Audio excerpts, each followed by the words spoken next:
Hindi matutumbasan ng kahit anong bagay ang pananatili ng Mike Chris sa Kalingap. Bago ang lahat, magandang araw mga Kalingap. Naging ganap na kapamilya o kasama ang Mike Chris sa Kalingap at malaking bagay sa kanila iyon, kaya kung ano man ang kinakaharap ng Mike Chris ngayon ay damay na rin ang Kalingap dito. Mukhang sa araw na ito ay may mga nagawang ikinabahala nila. At syempre kailangan natin na mag-ingat lalo na sa Mike Chris. Huwag agad na magpikite ng tiwala sa tao kung ramdam naman nila na hindi ito mapagkakatiwalaan. Kahit na ang Mike Chris ay naghahangad ng mas higit pa sa kanilang pangarap. Nakadepende ito sa kanila kung gusto nila itong ipagpatuloy. Isa si K-Rab sa mga naging guro o magulang nila, hindi nagkulang sa mga pagpapaalalay at pagbibigay ng kaalaman para sa hinaharap.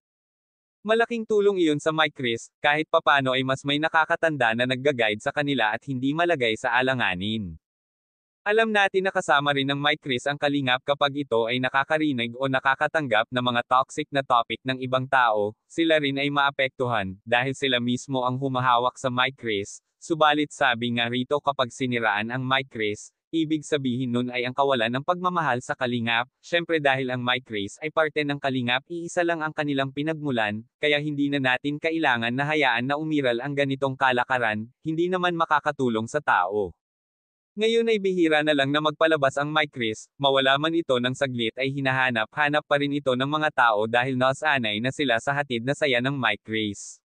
At kitang-kita ang pagmamahal ng Mike Chris sa isa't isa, hindi sila nagpapabayaman, kahit sa mga personal na bagay nagtutulungan ang Mike Chris dahil alam nila na masusolusyonan nila ito sa abot ng kanilang makakaya. Wala naman masama kung sila ay magkatuloyin basta't alam ng Kalingap at huwag nila itago sa mga taong pinagkatiwalaan sila ng husto, at kung ano ang desisyon ng Kalingap para sa kanila sanay pakinggan at huwag suwayan, at dapat natanggapin.